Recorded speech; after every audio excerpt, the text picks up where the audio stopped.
Welcome to All Things Green.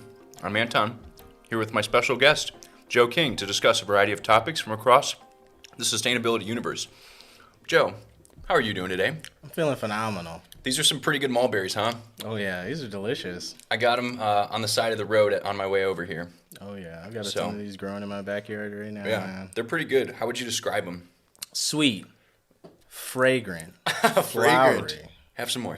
Juicy. Easy. They're pretty good. But we're not talking about mulberries today anymore. But we're going to talk a little bit about community organizing, connecting with nature. So, Joe, tell me a little bit about yourself as our special guest today. Right. So my name's Joe King. I've been trying to reconnect people to the environment since I graduated. I graduated from Cleveland State, bachelor's in environmental biology, 2018. Ever since then, I've been trying to just continue to reconnect people to the environment through any means necessary. I come from a place where environmentalism is really not a thing at all. I'm from East Cleveland, right on the border there, Cleveland Heights. Yeah. I grew up, stomping all through Forest Hills Park and playing around in there. So my family always had a profound love for the environment and making sure that their kids were getting that rearing in the environment. So I continue to try and pass that on to the next generation. So most of my background is largely in environmental biology and botany. I was doing all sorts of vegetation surveys as an undergraduate plant ecology lab assistant, as well as an assistant groundskeeper on an urban campus downtown. Very cool. That's awesome. So it's constantly learning about environmental science while also applying all of that knowledge. So that's really cool. And now you work for a couple local organizations, is that right? Yep, and I've just been circulating all around Northeast Ohio's environmental front. I started at Cuyahoga Soil and Water. There's really good people there that was connected to every single watershed group around the city and around the Cuyahoga, and continue to get more experience teaching people and exploring and seeing the ecology and the environment with the Cleveland Museum of Natural History. Yeah. Doing more vegetation surveys in some of the most pristine and most biologically rich habitats all over Northeast Ohio, everywhere from Geauga County and Ashtabula to the Vermilion and Sandusky.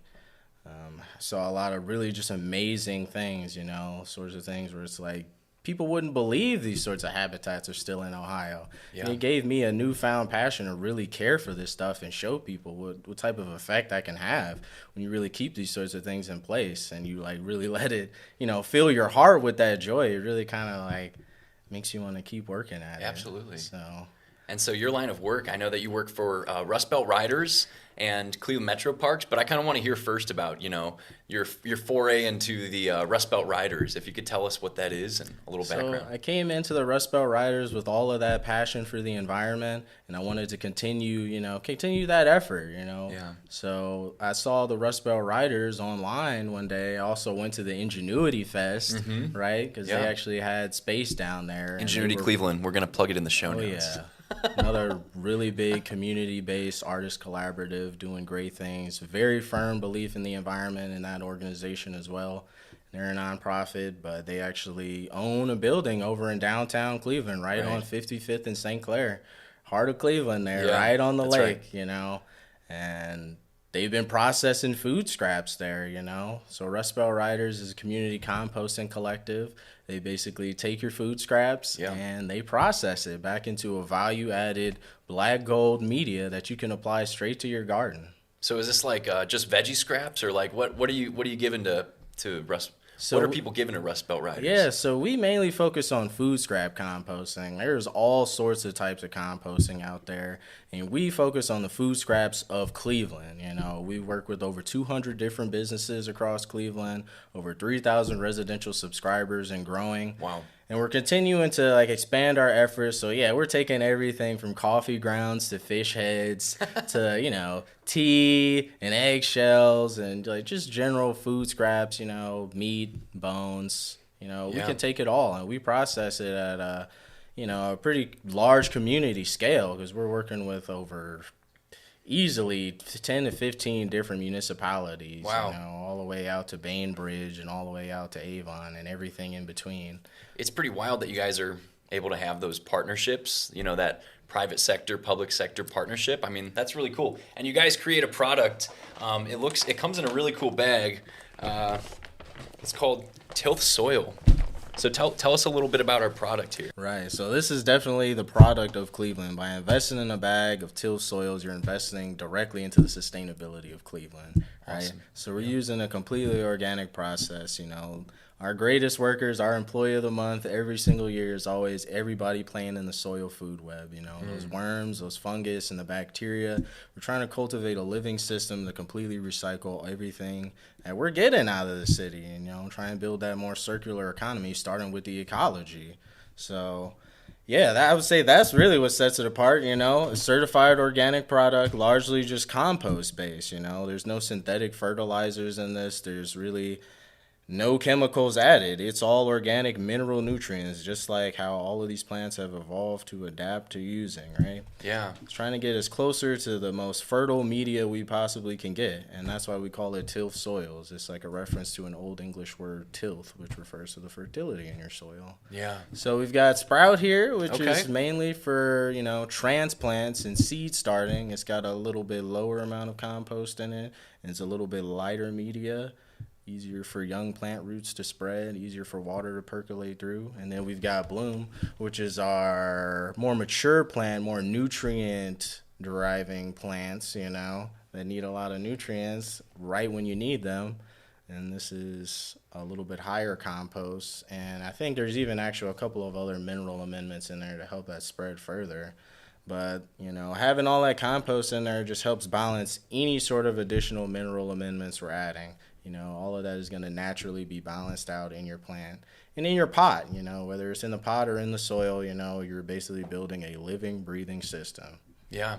And I really like how the bag looks. I mean, it's just got a nice aesthetic to it, like almost like boutique-y, right? Like, I know that off the air we talked a little bit about like the branding. You guys didn't want to be seen as like these dirty composters, so you guys came up with a really nice bag. Do you have anything else you wanted to add about the branding? Yeah, you know, we kind of chose a more minimalistic design to keep everything simple, as well as, you know, drive costs down. We don't need to use a lot of ink in the first place. Yeah. But, you know, having a more simple design, a more clean look helps us kind of infer that this is something that, you know, you don't have to be, you know, the most rough person to use this sort of media. Anybody can use this, whether you're in a suit and tie, 9 to 5, or you're out in the garden all day, you know.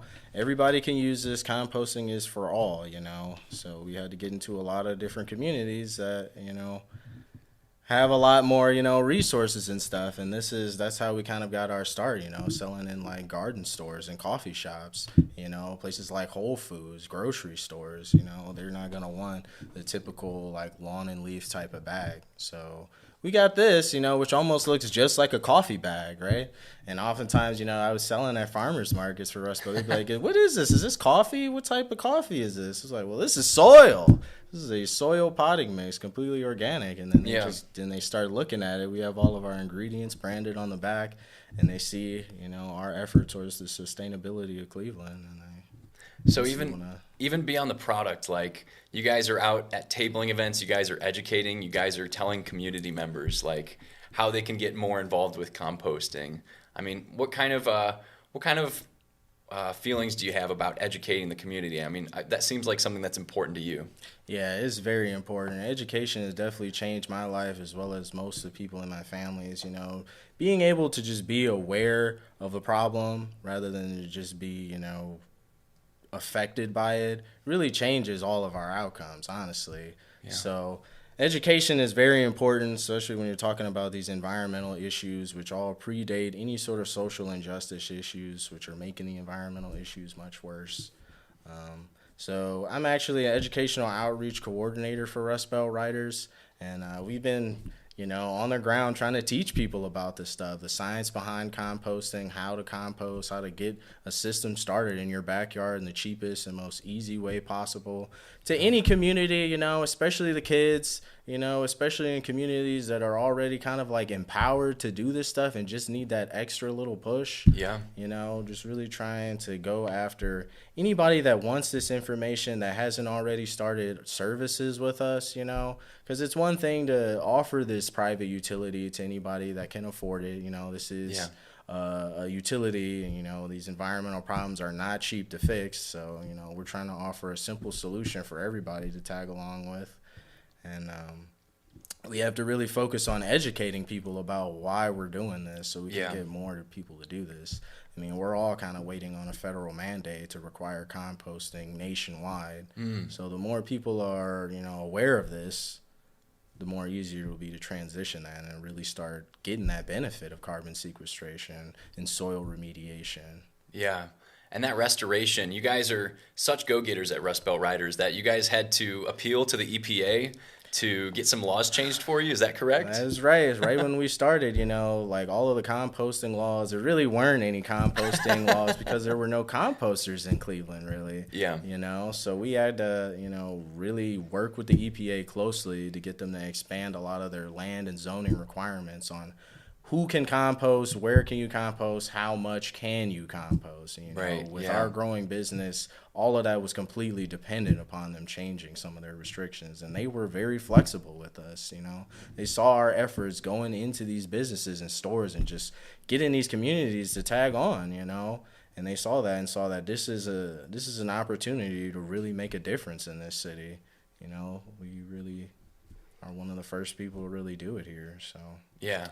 At least on a community scale, there were definitely a lot more industrial composters around that we actually put out of business. Wow. Because we were able to go into the community and really get a lot more waste. So, a lot of them ended up just giving us their contracts because they just couldn't do it anymore. And it just wasn't financially feasible for them, but it was very lucrative for us. Yeah. So, I mean, that's an amazing success story, like the power of educating a community around sustainability and being able to get buy-in into your product and your business model. I mean, that's, for a worker-owned company like that, I think that's just phenomenal. So anyways, Joe, we're gonna definitely plug Rust Belt Riders in the show notes, but I wanted to talk a little bit more about your job at the Cleveland Metroparks. You do a lot of education on the Rust Belt Rider side of things, but you also do some education at Metroparks too, right? Right. So yeah, I'm an outdoor recreation specialist for Youth Outdoors at the Cleveland Metroparks, and our whole goal is to basically bring kids in the community of colors, all across the city of Cleveland, right in the inner city, and bring them straight out to the Metroparks. We provide all gear, equipment, expertise, food, and everything, and just bring them on any level and increasing levels of outdoor exploration. We're doing all sorts of programming from hiking and backpacking and camping to fishing, rock climbing, biking, archery, everything you could think of, and trying to show them like this is really going to make a change in your life. This is one of those experiences that's going to change your entire perspective of what you can do, as well as what you and your family could do, and how, we kind of have to heal ourselves and heal our minds around how we think about the environment and the community at large. And what's it like just being able to bring a kid into nature, who's not really a frequenter in green spaces or like maybe those activities? It's really amazing, honestly, man. Like, I grew up in a lot of, outdoor situations, but, I lived in the inner city, too. So it was a lot of summer excursions. But, we have kids who are coming into our programs that have never seen the lake, and they're going into middle school. Yeah. You take them out there, first time kayaking, and they get in that boat after getting a little bit of safety and instruction, and they're just going, man. They're just one with the water. It really almost brings a tear to my eye sometimes. But, as an instructor, I got to stay up to point, and stay as that role model for them, and really try and lead through example. So it's really special to see these kids doing something that, society has already kind of deemed them to never do. So we're really kind of trying to change that whole mentality. Yeah. You're an instructor, you're a teacher, maybe even like a mentor or an older brother figure sometimes. Yeah, all the time, like we have kids ages 6 to 16 years old, we have recurring groups of kids. We can actually form a relationship with these kids because we do monthly programming, year round, all seasons. And I'm kind of curious some of the benefits of these programs. I know that there's like research out there saying like your time spent in nature is just good for your mental health and and all kinds of things. I mean, do you know about any of these studies? Yeah, there's actually a ton of studies, and in particular, there's actually a study done on some youth outdoors kids where they were actually interviewing and Right seeing, here in Cleveland? Yep. Okay. Yeah, it was actually just published in 2023 last year, but it was like a study over 5 years of just like how the kids were from the start and to how they were afterwards. You know, a lot of them are bringing their families out on outings. You know, they're taking that self responsibility that they're learning on our programs and bringing it to their families. You know, they're cultivating their own sense of environmental awareness, learning about all these different sustainability initiatives. You know, they're culturing themselves and developing themselves around something that's, you know, not as like isolating as a city can be sometimes. You know, you're really learning what the community can give back to you by being a part of it. Yeah, that's really special, and it kind of makes me want to like go on one of these programs, but I'm not a kid, so I mean, how can other people kind of get involved with environmental stewardship and have these experiences, maybe in a group setting or even just by themselves? Do you have any words of wisdom? Yeah, I think everybody should try and volunteer, you know, at least once a month, you know, if not as often as you can. You know, that's really how I got my start, you know, just volunteering. There's so many volunteering opportunities. If you can find an opportunity to volunteer outdoors with a group of people doing any sort of stewardship, I promise you it's worth your time. It's very rewarding. It's very soul feeding, honestly. You know, it really kind of helps you build those connections. It really kind of helps, you know, that whole mental illness aspect helps heal a lot of that. Just having that meditation out there and just having that connection with other people doing something positive, it really changes your whole outlook on life, you know. And it's just nice to get outside and not be so trapped up. I know, you know, with coming out of the pandemic and stuff, a lot of people just have fears of going outside. But, you know, you can go outside and still be in your own little world, you know, but you can also be a part of this greater green world that we're all contributing towards. So yeah, start volunteering, you know, even if it's not volunteering, just go outside, you know, really go into the Metroparks and start looking closely at some of these plants and animals. Start going into the water and really looking at the water and seeing how it really impacts you. I mean, there's a lot of studies that are being done on like just vitamin N, you know, nature. Nature is really good for your body. It's really good for your mind, you know, and being in the city, you don't have immediate access to that. So you do have to kind of work a little bit more to get there. But there are plenty of spaces to go and get that, you know. You know, find somewhere where you can go and just like have a good hike every now and again, you know. There's Metroparks all over the city, you know. We have this emerald necklace here. So that's really kind of what sets Ohio apart from a lot of these other states. All these access to just fresh water, the Lake Erie, all these rivers and streams and glacial lakes all over the place. You know, we're like in the middle of so many different regions, you know. So many rare plants and animals are passing through here all the time. It's really amazing, honestly. Yeah. Iowa's biodiversity is like really cool, and even if you're not living in Ohio and you're watching our show, like definitely look for your volunteer programs, your watershed stewardship programs, and your local parks to get involved in, you know. So Joe, I wanted to circle back to like your general life's mission, connecting people with nature. Sometimes, you know, life gets a little bit bogged down. We get attached to our screens and our cell phones. And we talked a lot about already, you know, the benefits of nature, you know, but what are some ways that people can get directly involved in maybe not just experiencing nature, but rejuvenating nature? Right, and regenerating nature. Yeah, there's a lot of ways, you know. I mean, the most immediate way that comes to us at the Rust Belt Riders is just separating your food waste, you know. That just goes such a long way down to help us all, you know, everybody, not just the people, you know, all of the soil microbes in our soil and our water that we're constantly relying on for everything. You know, just seeing those connections at the lowest level and relating them back to the highest level so we can relate these natural processes to our processes. That's really the way I see us moving forward as a people, right?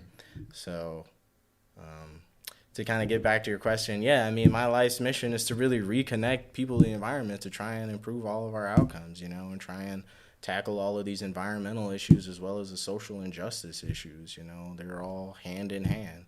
So, you can't really, like, coming from where I'm from, you really just can't forget about all of that stuff, So I'm trying to continue to show other people how you can help and how you can get yourself out of that situation. Yeah. So I think it's a life's mission, It's not something that I'm ever trying to tackle by myself, but it was definitely not easy getting started, just being the only black man in this very heavily, like white male dominated society, and industry at large, But that kind of helped me fuel that passion even more, because I want to see more people like me. Yeah. Like I really want to be together on this, and we can all be together on this. This is something that affects us all. Yeah, and you getting into like a green career, kind of breaking through as a black man, getting into a green career. You said that you had to do a lot of cutting your teeth on volunteering, kind of. I mean, is that fair to say? You said you made a lot of connections and stuff like that, right? Oh yeah. And so, I mean, are there any like volunteer projects or maybe volunteer opportunities that you would recommend to other people who are trying to still kind of get into that sphere? Maybe they're like me. My degree wasn't originally in environmental science. I kind of wiggled my way through by doing a lot of that volunteering and getting on boards and stuff. Yeah. But I mean, what kind of volunteering experiences would you recommend to people? Yeah, like I said, anything that can get you outdoors and with other people that are already kind of like environmentally inspired, or in any sort of track that you're interested in. You really never know who you might meet on these things or who might remember you from these things. Yeah. So when you're going out and you're trying to figure out your path and your way, you really kind of have to follow your heart. And follow what's true in this world. So it's really not all about money, right? Mainly. Yeah. So you have to go somewhere where you can find the time in your day to make this make this efficient for your lifestyle, as well as somewhere that's going to be as productive and impactful as you want it to be. So main places I was volunteering at is Cuyahoga Soil and Water.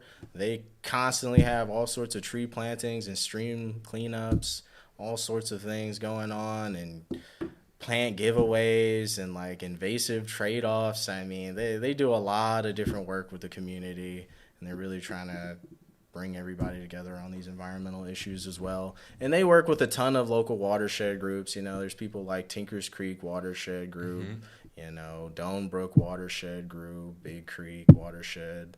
I mean, you kind of have to go online and see what is your local watershed, Yeah. Where I was at, I was kind of like in between that Euclid Creek and 9 Mile Creek. Now I'm actually in the Lake Erie watershed, which is directly into the lake right there. So those are all major good groups. There's actually a lot of cultural institutions around Cleveland in general that also offer volunteering opportunities, like the Museum of Natural History does really good volunteering opportunities. It teaches people as well as trains them, as well as offers them any sort of like programming opportunities. Like you can just kind of hop in on any of their like regular general public programming and learn some new stuff. Other major groups you can go and volunteer with. Man, I mean, like the list could go on and on. Sure, absolutely. And I know, like, we talked a little bit, like, off air about doing, like, garlic mustard pulls, Japanese knotweed. There's even some, like, local businesses that create food out of these invasive food pulls, which I thought was really cool. Like, some inspiration for some of our viewers who wanted to maybe try something like that. Yeah, I mean, I think the best way to really deal with your weeds is to eat them. If you're not going to compost them, you know, you might as well make them more useful. So... we were talking about like garlic mustard. That's one of the most aromatic and tasty invasives there is, really. So you can take that garlic mustard and mix it with wild ramps and actually make a really nice pesto, and it actually really is good. Yeah, Ohio City Pasta actually makes a noodle that's seasoned with the garlic mustard and the ramps. And then, Larder was actually making some... they were like pickling Japanese knotweed. How did that taste? Did you get a taste of it? It was like a very light cucumber, if you had an actual pickle, or even like a radish, like a pickled radish. Yeah.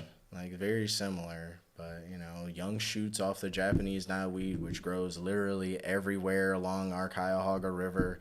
It's a very invasive Japanese species that just completely takes over, like, riparian areas and edges, and really actually destabilizes slopes. So it's actually a major problem for our infrastructure around here. You can kind of see that when you go towards Irishtown Bend and other areas of concern where it's just all sort of falling apart, and that invasive is just really taking charge and leading the way, Yeah.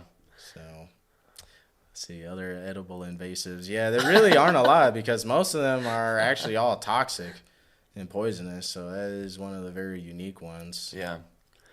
And then last thing, I know we talked a lot about circular economy. What you buy, you want to be able to cycle it right back into your environment, right? And so buying organic is something that you're passionate about, not going the synthetic route, but rather going with the more natural route. I mean, Right. Do you have any examples about the way people can connect with nature more, I guess, through, I don't want to say through consumption, but maybe respecting nature, Oh, in their yeah. consumption? Oh, yeah. Now we're saying, purchase with a purpose. My purpose is to conserve the environment, right? So you really got to look at those labels. I mean, we've all seen these labels where it's like, okay, non-GMO, organic, equal exchange. All of those are really good labels that kind of equate to more sustainable economy. So you really should be buying those sorts of products, Get things that are locally sourced, things that were farmed in Ohio, things that were raised in Ohio, We should really be using our local resources in general because that just, it reduces the amount of fossil fuels we're burning, the amount of resources in general we're using up, and then we're actually putting that back into our economy, into our pockets rather than trying to send it off somewhere else. So... yeah, I mean, like, there's really good places. Like, you should really go to your local farmer's market, right? Support a local farmer, You should really start trying to grow a little bit of your own food to supplement that as well. With some of that Rust Belt Riders tilth. Oh, yeah. Super easy. Like, that product makes growing anything so easy. So easy a caveman would do it, like, right? But it's a really, like, simple and easy-to-use product. We're really trying to help everybody start growing, Yeah, and I love that. You've kind of expressed to me, it's kind of self-sacrificing in green careers sometimes. It doesn't always pay the most, but it's really rewarding to connect people with nature and to be able to teach communities about how they can improve their own lives and improve their community through sustainability. So, anyways, Joe, thank you so much for talking all things green with me. I'm going to let our viewers know how they can keep in touch with us. Okay. If you'd like to stay connected to us, be sure to follow us on Instagram and TikTok at One Planet Media. That's ONE1. And if you'd like to rewatch full episodes, check out our YouTube channel, All Things Green Show. You can find all of our sources from today's episode in our show notes. Joe, is there anybody else you'd like to plug? Just give them a shout out before we sign off here. I'd really just like to shout out everybody at the Rust Belt Riders Composting, everybody at the Cleveland Metroparks. I really want to give a big shout out to Justin Husher, the Paw King of Cleveland. Paw King. Right. We have the same Paw dealer? Oh, yeah, of course, man. Lakewood, always. Gonna get those Shenandoahs coming up here soon at the end of the summer, man. The Shenandoahs are a variety of Paw. Yep. So, anyways. We'll be back at the same time next week to bring you more news. Thank you so much for being a part of the global sustainability movement.